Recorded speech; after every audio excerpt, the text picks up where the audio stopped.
in ogni caso. Vabbè, grazie. Il discorso dell'esempio di gruppo. Sì. Poi ci saranno anche i fondi ai gruppi. Sì, sì. Che sembra si vada verso una drastica riduzione, cioè si passa dai 2,7 che sono stati dimezzati, quindi 1,3 o meno, a 300.000 euro. Questo è... Però anche voi aspettano i fondi in gruppo, cioè, sì, sì. voi li prenderete? Allora,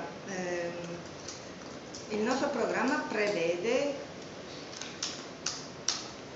la non corresponsione di fondi ai gruppi, ma il rimborso delle spese di funzionamento, che per spese di funzionamento si intendono cancelleria telefonica, spese d'ufficio ed eventuali consulenze legali o necessarie.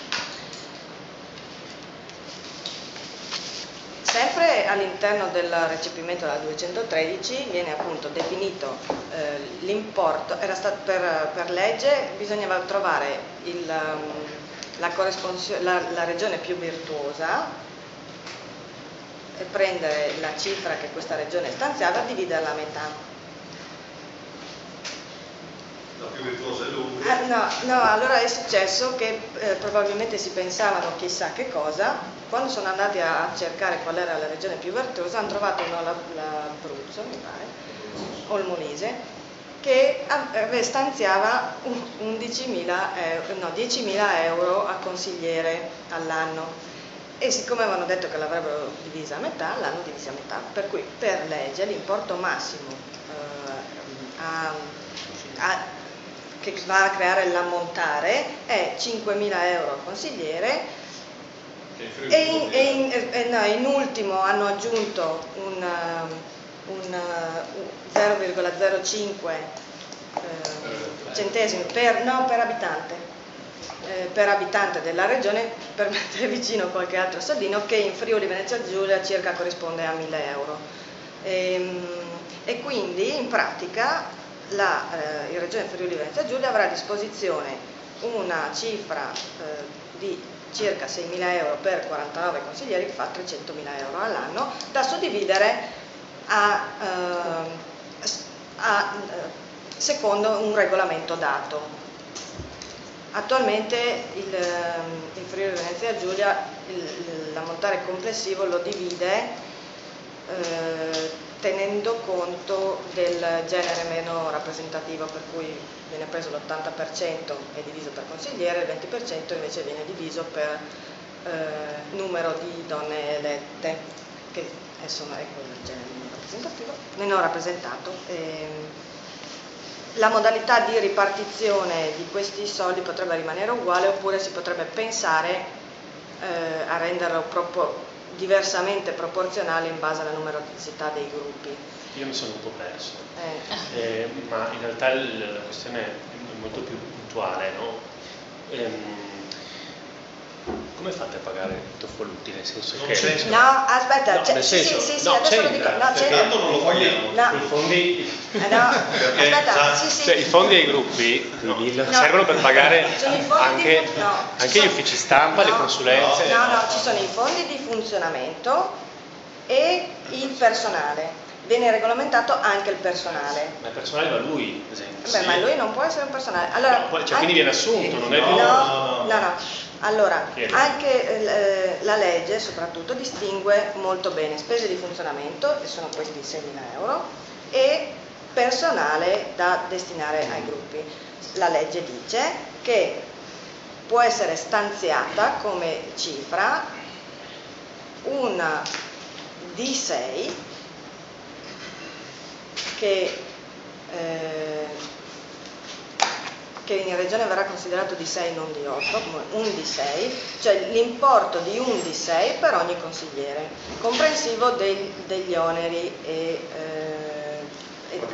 costo industriale. Praticamente ogni gruppo può assumere un dipendente per ogni consigliere. Sì. Okay? Se non assumi un dipendente per ogni consigliere, hai diritto all'equipollenza. Allora, attualmente c'è questa idea di un dipendente per consigliere, perché la legge parla di questo, però ci sono dei margini di manovra. Allora, noi abbiamo deciso di assumere 4 persone, proprio perché se si modifica la legge e dovremmo ridurre il numero di dipendenti, non vogliamo licenziare nessuno.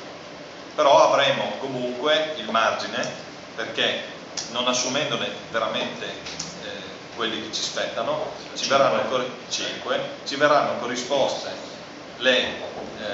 la differenza in denaro, e potremo fare solo ed esclusivamente collaborazioni con quei soldi, cioè non li potremo usare per cancelleria, tanto per fare un esempio, okay?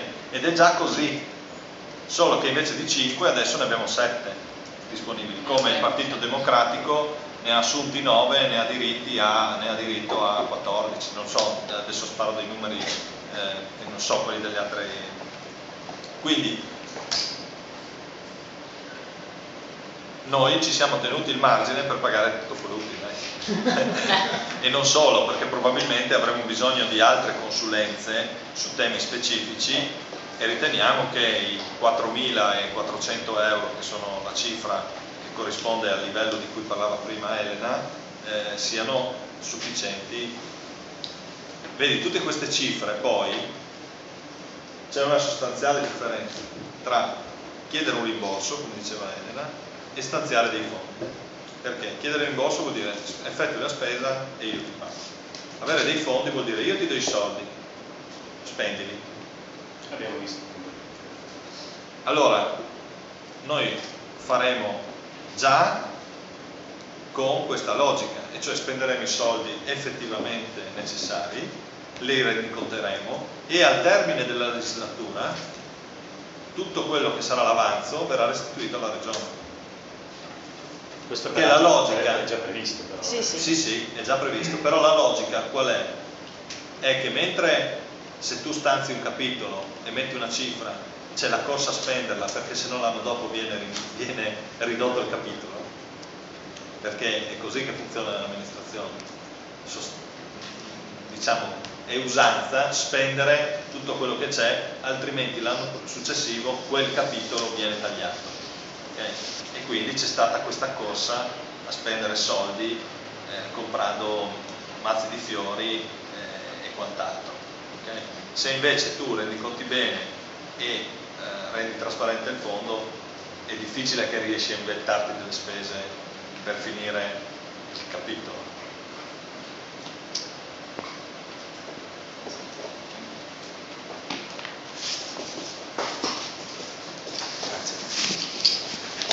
Grazie a voi.